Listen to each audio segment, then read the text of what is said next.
स्वागत है गाइस आपका एक नई वीडियो में। और आज हम बात करने वाले हैं पाइथन के डेटा स्ट्रक्चर्स के टॉपिक पे।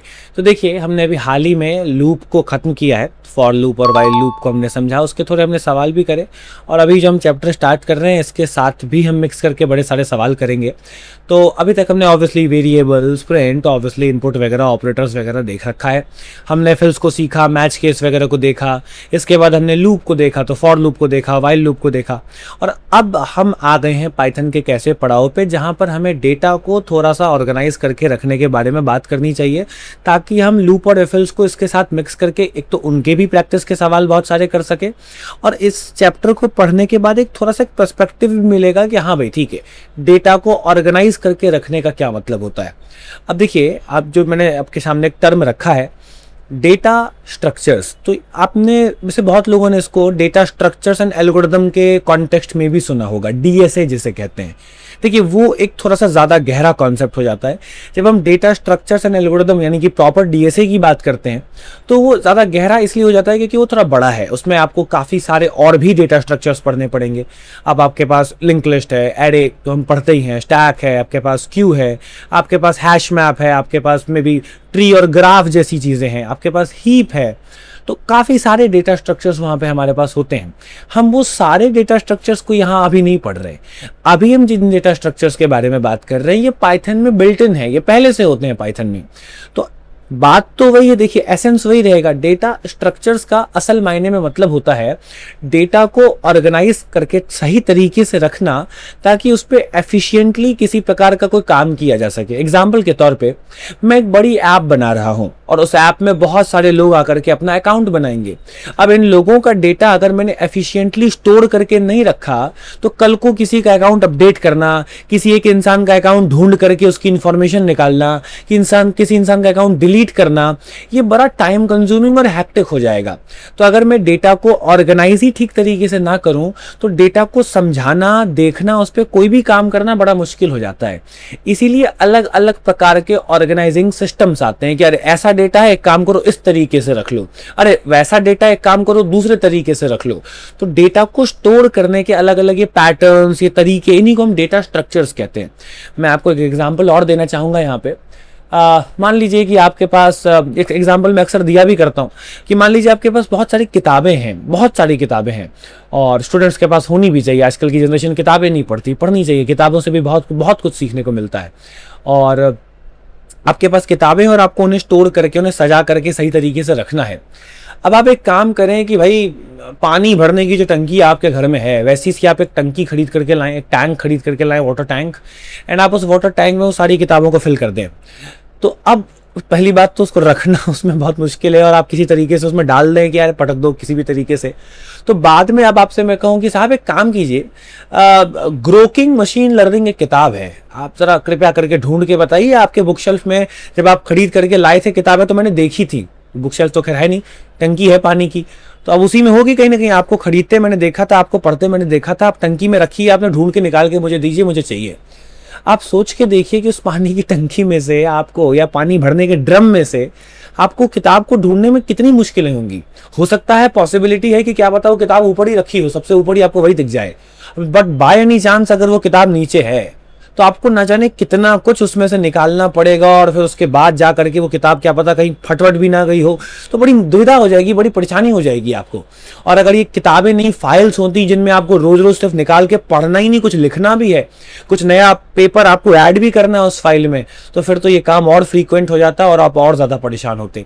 अब यही किताबें अगर एक बुक शेल्फ में रखी हों तो बड़ी सलीके के साथ, मे भी नाम के हिसाब से, मे भी जॉनर के हिसाब से, मे भी किसी भी और तरीके से, तो ढूंढना, काम करना तरीकों में कुछ बहुत एक तरीके से कि स्पीड आ जाती। हम बहुत इजीली चीज़ों को देख पाते, ढूंढ पाते, उसको कुछ एडिट वगैरह कर पाते। तो डेटा को जैसे रियल लाइफ में, चीज़ों को जैसे रियल लाइफ में ऑर्गेनाइज तरीके से रखने से हमारा उनके साथ इंटरेक्शन बेहतर हो जाता है, ठीक वैसे ही कंप्यूटर साइंस का भी है। अगर आप ज्योग्राफिकल लोकेशंस का डेटा लें कि मान लीजिए आप मुंबई में रहते हैं और मुंबई में पॉइंट नंबर ए से पॉइंट नंबर बी जाना है। अब इतना बड़ा शहर साहब, बहुत सारे रास्ते हैं, 4 रास्ते हैं जाने के। अगर आप इस तरह के डेटा को कि कहाँ से बाएं मुड़ना है, कहाँ से दाएं जाना है, कितने किलोमीटर स्ट्रेट जाना है, इस तरह की इंफॉर्मेशन को टेक्स्ट में रख दें एक नोटपैड की फाइल में, तो शायद ये बहुत एफिशिएंट नहीं होगा दिखाने के लिए भी, राइट। बहुत 4 रास्ते हैं, उसको टेक्स्ट में आपने बिना स्पेस वगैरह के सजाया भी नहीं, ऐसे ही लिख दिया पटक के। इसको लिस्ट में भी रखना नामुमकिन है, एरे वगैरह बना लिया आपने, मान लीजिए पढ़ा हो कॉमा लगा लगा के, नहीं होगा, बहुत दिक्कत हो जाएगी। ग्राफ शायद एक अच्छा ऑप्शन हो सकता है। तो वही पॉइंट है कि आपके पास जिस तरह का डेटा होता है, जिस तरह की आप ऐप, वेबसाइट, गेम बना रहे हैं, जो भी आप एआई का काम कर रहे हैं, तो डिपेंड करता है डेटा कैसा है, उसको उसके हिसाब से ऑर्गेनाइज करके नहीं रखा तो कल को उस पर कोई भी काम करना बहुत मुश्किल हो जाएगा। और इसीलिए DSA, data structures and algorithm में डेटा स्ट्रक्चर्स पढ़ाए जाते हैं। और फिर एल्गोरिथम वही हुआ, उस डेटा पे कोई भी काम एफिशिएंटली करना। अब मेनली वो क्रड ऑपरेशन होता है कि भाई आप लेकर के कोई क्रिएट कर रहे हैं, कोई डेटा अपडेट कर रहे हैं, हाँ, उसके बाद फिर उसमें आप क्वेरी कर रहे हो, अलग अलग टेक्निक्स होती हैं, पैटर्न्स होते हैं एल्गोरिथम्स में, तो हमें वो मास्टर करने होते हैं। बट अगर आप बहुत आगे खतरनाक डेटा स्ट्रक्चर्स को नहीं भी देखो, तो जैसा हमने बात करी, पाइथन में कुछ 3-4 पहले से हैं और उनका नाम है लिस्ट, टपल, सेट और डिक्शनरी। तो ये पाइथन के बिल्ट इन डेटा स्ट्रक्चर्स हैं, जिनको आप समझें कि ये आपकी मदद करते हैं फंडामेंटल डेटा को रखने के लिए। अगर ज़्यादा कॉम्प्लिकेशंस हैं तो थोड़ा बहुत आप इनको आपस में भी मिला सकते हैं, और ज़्यादा कॉम्प्लिकेशंस हैं तो फिर वो कॉन्सेप्ट्स भी आते हैं जो मैंने आपको बताया और आपने सुने भी होंगे कि ट्री होता है, हीप होता है, लिंक लिस्ट होती है, स्टैक होता है, क्यू होता है, डी क्यू होता है। तो इस तरह की कई सारी चीज़ें फिर आप इनसे मिला के या इनके आगे भी आप बना सकते हैं, राइट। सो इनको हमको पहले पढ़ना पड़ेगा, ये बिल्ट इन डेटा स्ट्रक्चर्स हैं। तो आई होप सो कि ये बात आपके समझ आई होगी कि डेटा स्ट्रक्चर्स का मतलब होता है डेटा को सही तरीके से ऑर्गेनाइज करके रखना। क्यों रखना है? ताकि उस पर ऑपरेशंस किए जा सके। कौन से ऑपरेशंस? ढूंढने के, अपडेट करने के, डिलीट करने के, ये चीज़ें। और अगर सही तरीके से डेटा को नहीं रखा तो इन ऑपरेशंस को करने में बेमतलब का टाइम लगेगा, प्रॉब्लम्स होंगी और हमारी ऐप, हमारी वेबसाइट का परफॉर्मेंस खराब हो जाएगा। तो ये हमको यहाँ पे बहुत अच्छी तरीके से याद रखना है। अब आइए स्क्रीन पे चलते हैं और ये समझते हैं कि किस तरीके से हम डेटा स्ट्रक्चर्स को यहाँ पे इस्तेमाल कर सकते हैं जो हमारे बिल्ट इन है। और सबसे पहले नंबर पर जो आता है उसका नाम है लिस्ट। तो आइए इस वीडियो में लिस्ट को थोड़ा इंट्रोड्यूस करूं आपके साथ, एंड इनफैक्ट बाकियों का डिफरेंस भी थोड़ा दिखाता हूं, और फिर हम आगे की वीडियोस में एक एक को लेकर के उन्हें थोड़ा सा हम डिटेल में समझेंगे। तो आज की वीडियो में लिस्ट पे तो बात करते ही, इनफैक्ट मैं समझता हूं कि हम इन चारों के डिफरेंस को पहले एक बेसिक लेवल पर समझ लें कि इन चारों में क्या डिफरेंस है। 4 चीज़ें हैं, लिस्ट है, टपल है, डिक्शनरी है, सेट है। तो इनके हम एक तरीके से कि चारों का इंट्रो ले लें कि इन चारों में क्या बेसिक फ़र्क होता है, एंड देन उसके बाद फिर एक एक करके हम जो है यहाँ पर चीज़ों के गहराई में चलते हैं कि लिस्ट में और डेप्थ में क्या है। बहुत सारे मेथड्स हैं, इंटरनल्स हैं, तो आइए बात करते हैं। तो पहली बात तो जैसा कि नाम तो समझ में आता है, लिस्ट, कलेक्शन ऑफ एलिमेंट्स। तो सीधी सी बात है, बहुत सारे डेटा का आपस में कलेक्शन, बहुत सारे अलग अलग तरह की चीज़ों को अगर आप एक साथ एक ही जगह पे रख देंगे तो इसको फिर हम यहाँ पे लिस्ट कहते हैं। तो ए इज इक्वल टू बड़े वाले ब्रैकेट मैंने लगाए, और ए इज इक्वल टू बड़े वाले ब्रैकेट का यहाँ जो बड़े वाले ब्रैकेट्स हैं, स्क्वायर ब्रैकेट्स हैं, ये स्क्वायर ब्रैकेट्स ही ये सिंबल हैं, ये यहाँ पे तरीका है लिस्ट बनाने का। तो आप देखिए नॉर्मली वेरिएबल तो आप बनाते ही हैं, तो नाम तो कुछ और भी हो सकता है, सीधी सी बात है। अब आप इसे बड़े वाले ब्रैकेट लगा करके फिर बनाएं, ओके, और आप कॉमा लगा करके जितनी चीज़ें चाहें उतना डेटा आप यहाँ पे बना सकते हैं। अभी आप नीचे जा करके प्रिंट करेंगे तो आप देखेंगे कि सारी चीज़ें आपको यहाँ पर एक साथ प्रिंट होती नजर आ रही हैं। तो जैसा हमने कहा कि भाई ये जो है कलेक्शन ऑफ एलिमेंट्स है, तो आप एक ही डब्बे में कई सारी चीज़ों को रख पाएंगे। आपको अलग अलग वेरिएबल बना के अलग अलग उसको स्टोर करने की जरूरत नहीं है। अब ये बात बहुत सेंस बनाती है कि अगर आप सोचें कि किसी क्लास के सारे बच्चे हैं तो स्टूडेंट्स ऑफ पाइथन बैच, अब स्टूडेंट्स ऑफ पाइथन बैच में तो सारे बच्चों का नाम दे दो, एक ही बात है, अच्छा एक साथ एक डब्बे में सब आ जाएगा, तो काम हो जाएगा हमारा इस तरीके से। अब आपको मार्केट जाना है और घर पे आपको आपकी माताश्री ने एक लिस्ट पकड़ाई कि साहब ये आपको सामान लेके आना है, तो अलग अलग पेपर पे तो नहीं लिख के देंगे कि हाँ भाई दाल ले आना और चलो चीनी भी ले आना और एक काम करो चावल, एक ही लेंगे पेपर, उसमें लिख देंगे सब, और पेपर को बंद करके लिख देंगे, हो सकता है पेपर के ऊपर कि भाई घर का सामान की लिस्ट इस महीने की। आपने पेपर देखा, अरे भाई बहुत इंपॉर्टेंट काम है, चलो लेके चलो। तो सीधी सी बात है कि एक जगह डेटा को रखने की भी जरूरत तो पड़ती ही है, चीज़ें अलग अलग हों तो फिर अलग अलग भी रखिए। तो अब एक मजेदार आपको यहाँ पे एक बात समझने की ये भी है कि कोई ज़रूरी नहीं है कि आप एक तरह का ही डेटा रखें, आप कुछ भी रख सकते हैं। आपने रख दिया कि मे बी राम, आपने रख दिया मे बी 23, आपने रख दिया मे बी ट्रू, आपने रख दिया 5.6, तो आप अलग अलग टाइप का भी डेटा रख सकते हैं। हाँ, ये बात बेशक इसमें सेंस बनाती है, समझने की है कि फिर ये डेटा थोड़ा कंफ्यूजिंग हो जाता है। आप ये बता नहीं पाएंगे कि आखिर ये डेटा क्या करता है।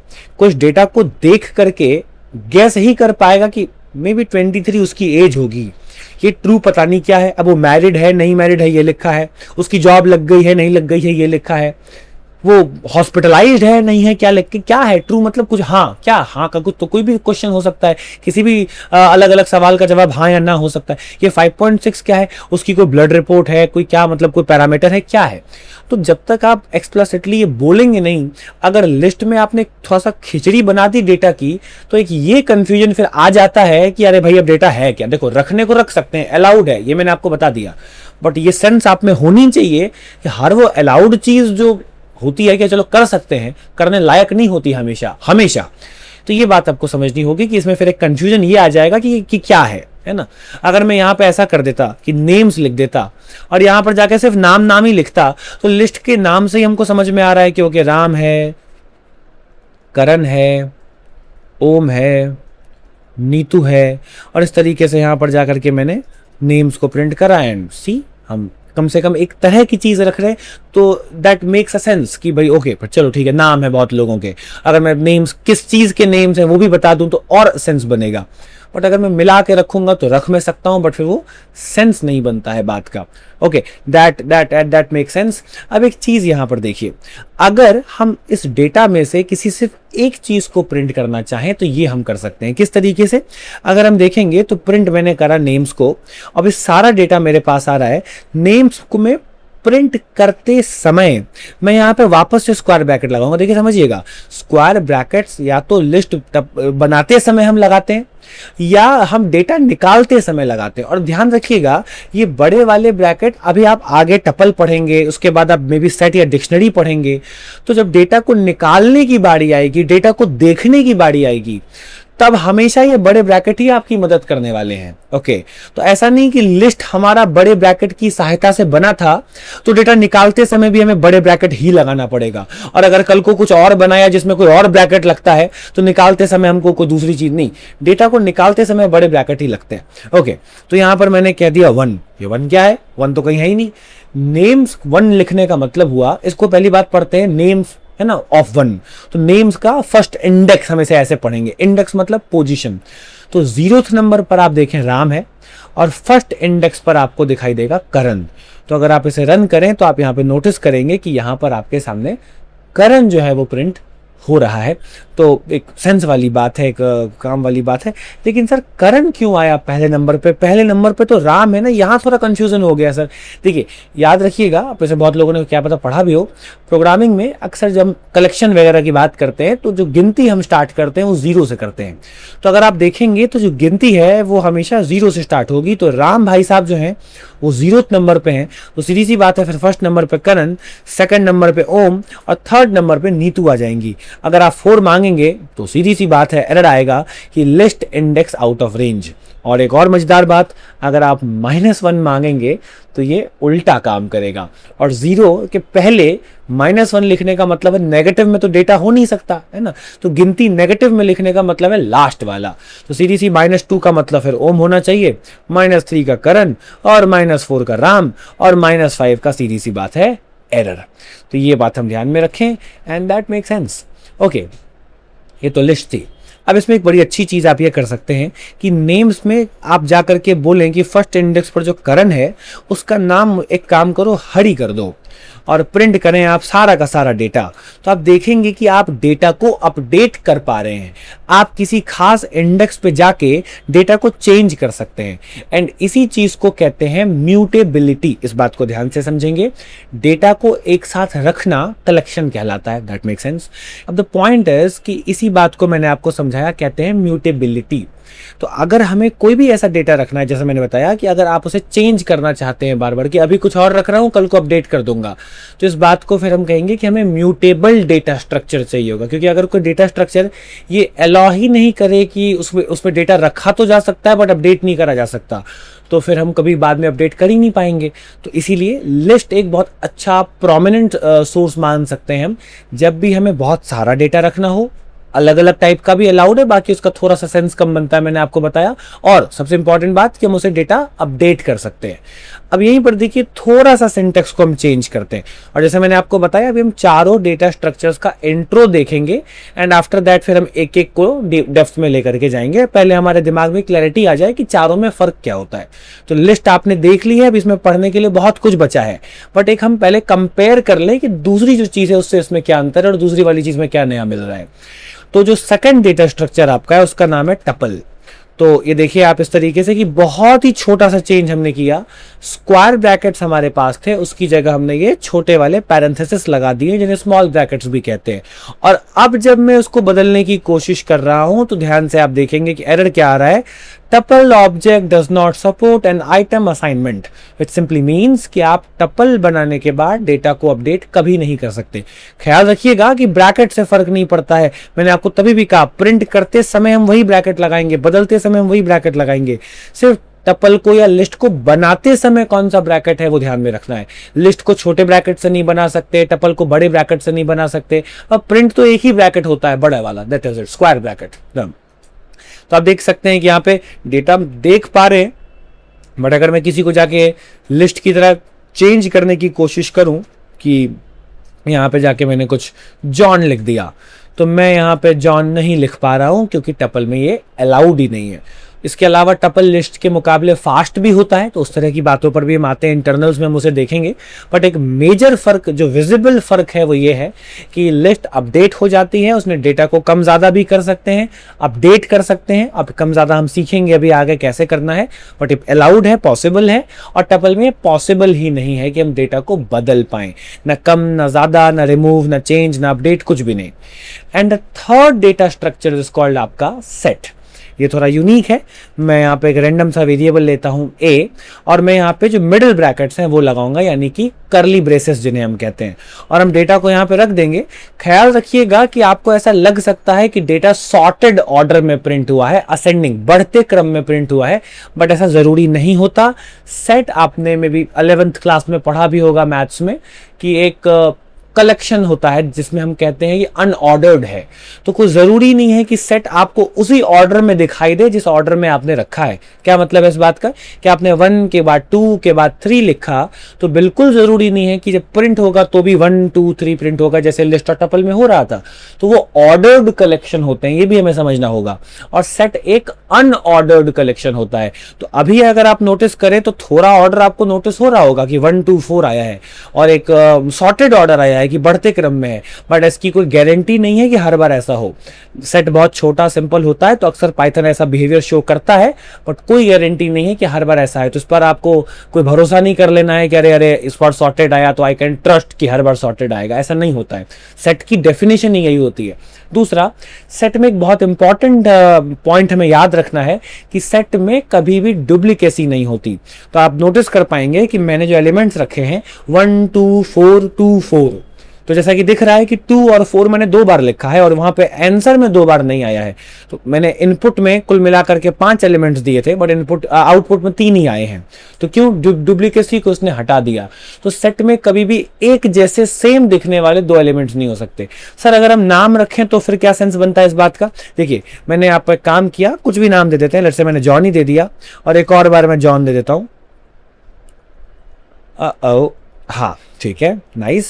तो अगर आप देखेंगे तो एक ही बार आ रहा है। हाँ, अगर आप स्पेल में थोड़ा सा भी फर्क कर दें, यहां तक कि कैपिटल स्मॉल का भी, तो फिर ये फर्क एक कंसिडरेबल चीज मानी जाएगी। और फिर जे कैपिटल वाला अलग है, जे स्मॉल वाला अलग है, क्योंकि हम जानते हैं पाइथन एक केस सेंसिटिव लैंग्वेज है, दोनों चीजों को हम अलग अलग कंसिडर करेंगे। बट वो अगर एग्जैक्टली सेम है तो फिर तो भाई वो एक ही चीज मानी जाएगी, और फिर वो डुप्लीकेसी काउंट होगी, और फिर 2 चीजें नहीं आने वाली हैं।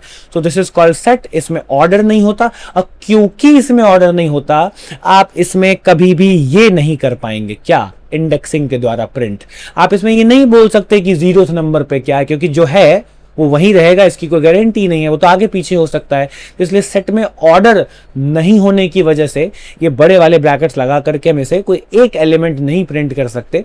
तो हम सेट को अब और डिटेल में देखेंगे तो we will get to know कि कैसे उसके हमको और चीज़ों को डील करना उसके साथ। एंड बड़े अच्छे फंक्शंस होते हैं इसमें, आपने भी 11th में पढ़ा होगा, यूनियन, इंटरसेक्शन, है ना, तो इस तरीके की कई सारी चीज़ें, सिमेट्रिक डिफरेंस, तो इस तरह की चीज़ें यहाँ पे भी होती हैं, बहुत ईजिली हमारा काम हो जाता है। तो अक्सर ये चीज़ आपको बहुत काम आने वाली है आगे, जो भी हम मे भी ऐप बना रहे हैं, वेबसाइट बना रहे हैं, एआई पे काम कर रहे हैं, तो वहाँ पे इस तरह के डेटा को स्टोर करने की जरूरत पड़ती है जहाँ डुप्लीकेसी अलाउड ना हो, तो वहाँ सेट बहुत काम आता है। And the final, the last one, जिसको हम कहते हैं डिक्शनरी। अब एक बड़ा फनी सा इस पे एक टेक आता है कि 3 हमारे पास ब्रैकेट थे, छोटे वाले जिनसे टपल बन गया, स्क्वायर वाले जिनसे लिस्ट बन गई, करली ब्रेसेस यानी कि मिडिल ब्रैकेट जिससे हमारा सेट बन गया। तो साहब आप डिक्शनरी के लिए कौन सा ब्रैकेट लेके आएंगे, होते ही 3 ब्रैकेट हैं। तो देखिए डिक्शनरी के लिए भी हम करली ब्रेसेस ही लगाते हैं, वही ब्रैकेट जो सेट में लगाए थे। तो पता कैसे चलेगा कि सेट बनाया है या डिक्शनरी? बहुत ही सिंपल सा विजिबल डिफरेंस है। डिक्शनरी का मतलब ही होता है पेयर में होता है डेटा, है ना। तो आपको कॉम्बो जो है एक तरीके से रखना है डेटा का। किस तरीके से? अगर मैं थोड़ा सा इसको लिख करके दिखाऊं तो मैं यहाँ पे लिखूंगा name and then after that is equal to, let's say कुछ भी डाल दीजिए, एक नाम मैंने यहां पे डाल दिया, ओके। अब इक्वल्स टू नहीं लिखना है, कोई हम वेरिएबल नहीं बना रहे हैं, तो जो सही सिंटेक्स है वो कॉलन होगा।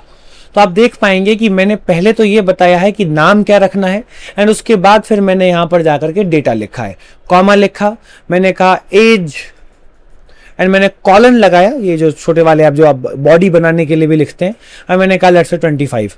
तो अगेन आप मल्टीपल टाइप का डेटा रख पा रहे हैं, बट जैसा कि हमने बात की थी लिस्ट में ये काम करने से मैंने आपको मना करा था। मैंने कहा था देखिए अलाउड है, बट हर अलाउड चीज सेंस बनाए जरूरी नहीं है। तो यहाँ पर जो नाम आप देख पा रहे हैं, इन नामों के बाद या इस नाम के बाद जो एज है, हमें दिख रहा है कि एज है, और जो डेटा रखा है उसका ये नेम है, और ये में भी रैंक है, और ये में भी डेजिग्नेशन है, और ये में भी कंपनी का नाम है। तो कॉन्टेक्स्ट मिल पाता है डिक्शनरी में। लिस्ट में आप रख तो मल्टीपल चीजें सकते हैं, बट ये कंफ्यूजन हमेशा बना रहेगा कि आखिर ये लिखा हुआ है may be Rahul comma may be Javed and may be comma Farhan and may be comma Suresh, and अब पता नहीं कि लोग आपस में कनेक्टेड कैसे, एंड मे बी उसके बाद लिखा हुआ 25। क्या है 25? हमें नहीं पता, हमें कॉन्टेक्स्ट देने का कोई मौका नहीं मिलता लिस्ट में, तो हम गेस वर्क करते रहते हैं कि ये होगा वो होगा। जब तक डेवलपर हमें बता नहीं दे कि भाई 25 ये चीज है, तब तक हमें नहीं पता कि 25 का राम सुरेश से क्या लेना देना है, जबकि यहां दिख रहा है। यहां डेटा को रखा ही ऐसे है कि पता चलता है गार्गी नाम है, 25 एज है। तो this is how this works. और इस तरीके से कॉन्टेक्स्ट में डेटा को रखने के लिए हम डिक्शनरी का इस्तेमाल करते हैं, जैसा कि नाम से समझ में आता है, एक वर्ड है उसका मतलब, राइट, जैसे असल दुनिया की डिक्शनरी होती है। तो this is how it works. तो आप कोई पूछे कि सेट में और डिक्शनरी में पता कैसे चलेगा, फर्क दिख रहा है ऑब्वियसली, कि अगर सिर्फ डेटा कॉमा लगा के लिखा हुआ है, कोई पेयर नहीं है, कोई कॉलन नहीं है, कोई कॉम्बो नहीं है, तो सेट है। और अगर डेटा इस तरीके से लिखा हुआ है कि पेयर दिख रहा है, नेम राहुल, एज 27, सैलरी इतनी, रैंक इतना, कंपनी ये, तो फिर दिख रहा है कि पेयर्स हैं, एंड उसके बाद फिर इसको हम सीधी सी बात है डिक्शनरी बोलेंगे। तो अगेन डेटा को निकालने का तरीका वही रहेगा। इसमें कुछ टर्म्स मैं आपको समझा दूं। पहली बात तो इसे आप सही तरीके से लिखें। जैसे मैंने एक नाम दे दिया हर्ष, एंड मैं नीचे आता हूं, मैंने जाकर के एज दे दी मे बी लेट्स से 45। अब आप देखेंगे कि दो हमने जो कॉम्बोज बनाए हैं, 2 पेयर बनाए हैं, इसमें नेम और एज को हम यहाँ पे बोलते हैं की, हाँ की या फिर प्रॉपर्टी। और जो हर्ष है या 45 है जो कि डेटा कहला रहा है, इसे हम वैल्यू ही कहते हैं। तो keys and values, properties and values, ये हम इसको नाम देते हैं यहाँ पे। तो कॉम्बो ऑफर, पेयर में डेटा होता है, और कितने भी पेयर हो सकते हैं। ख्याल रखेंगे कि मान लीजिए हर्ष की एज 45 है, किसी एग्जाम में उसकी रैंक भी तो 45 आ सकती है ना, तो वैल्यू सेम हो सकती है। उसके बेस्ट फ्रेंड का भी नाम कोइंसिडेंटली हर्ष हो सकता है ना, बिल्कुल हो सकता है, बट कभी भी प्रॉपर्टी का नाम सेम नहीं होगा। तो जैसा कि आप स्क्रीन पे देख पा रहे हैं, हमने नेम के सामने हर्ष लिख रखा है। अब मैं दोबारा से नेम बना के अगर यहां पे तरुण लिख दूंगा, तो अब ये फिर दो प्रॉपर्टी सेम नहीं हो पाएगी और दोनों डेटा नहीं आएगा। फिर या तो फिर आप बात सीधी से समझिए कि अपडेट हो गया, अब नेम हर्ष की जगह तरुण आने वाला है। अगर मैं प्रिंट करूं ए को, तो हर्ष मुझे कहीं नहीं दिखेगा, सीधी सी बात है, तरुण दिखेगा। क्यों? क्योंकि एक ही नाम से 2 प्रॉपर्टी नहीं हो सकती, सीधी सी बात है।